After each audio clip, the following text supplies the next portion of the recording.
سازمان جهانی بهداشت اعلام کرده که ویروس کرونا در دنیا با اپیدمی اطلاعات مواجه شده. یعنی اطلاعات بیش از حد زیاد شده، طوری که تشخیص حرف حساب از ناحساب برای مردم سخت شده.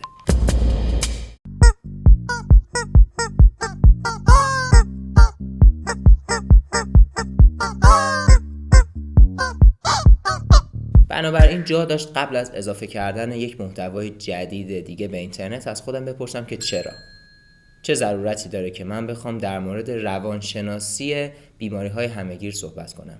میدونم که خیلی از شما جواب بهتری از من برای این سوال دارید و در مورد ضرورت پرداختن به بعد روانی بیماری‌های همه‌گیر کاملا آگاهید. با این حال کمی توضیح شاید اهمیت قضیه رو برای هممون روشن‌تر کنه.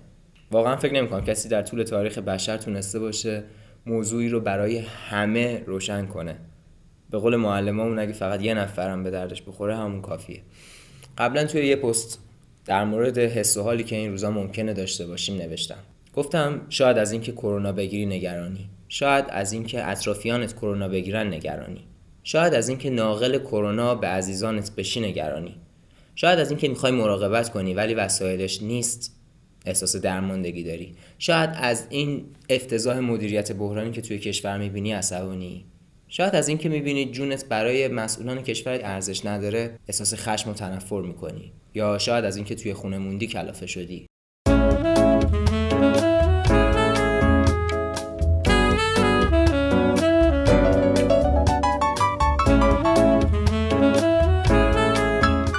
یا شاید از اینکه فکر می‌کنی مجبوری که بری سر کار احساس آسیب‌پذیری می‌کنی، چون در این صورت واقعا هم آسیب‌پذیرتر هستی. و در آخر نوشتم که هر احساسی که داری هیچ کس حق نداره که تو رو مجبور کنه که تو رو دیگه ای حس کنی. از احساسی که داری و علتش آگاه باش و از خودت و اطرافیانت مراقبت کن.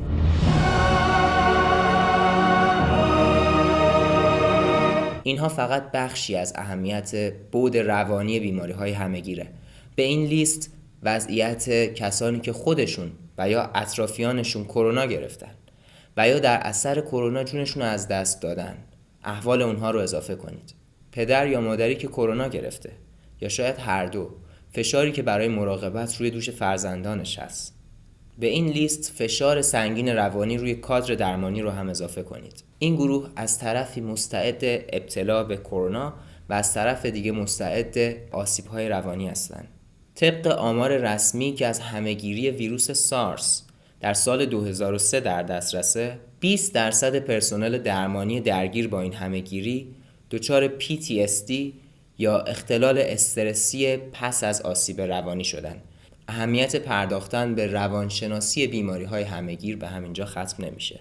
اون کسی که علیرغم همه اطلاع رسانی‌ها موارد بهداشتی و پیشگیری رعایت نمی‌کنه و مبتلا میشه و بیماری رو به افراد بیشمار دیگه هم انتقال میده، مسئله این شخص یک مسئله روانیه. مسئله این شخص مربوط به باورها، ایده‌ها و افکارشه. پیدا کردن راهکارهایی برای تأثیر گذاشتن روی این شخص و تغییر رفتارش که هم به نفع خودشه و هم به نفع جامعه است در حیطه روانشناسیه. مقاومت برخی از افراد نسبت به واکسینه شدن در مواردی که واکسن بیماری در دسترس باشه و همینطور اتخاذ سیاست‌های کلان همه به باورهای روانی فرد برمیگرده. شایعات فراوان فضای مجازی در خصوص ویروس کرونا و اینطور مسائل باعث نشده بود تا خیلی از کاسبا دست از کارشون بکشن یا مردم نرن و خرید نکنن و کاراشون رو انجام ندن. برای درک روشن‌تر همه این موارد و اتخاذ تصمیم‌های موثرتر چه در سطح فردی و چه در سطح کلان نیاز داریم به مقوله روانشناسی بیماری‌های همه‌گیر بپردازیم. در قسمت‌های بعد با جزئیات بیشتری در مورد مواردی که به اختصار در این ویدیو بهشون اشاره کردم صحبت می‌کنم. پس فعلا مراقبت کنید تا قسمت بعدی.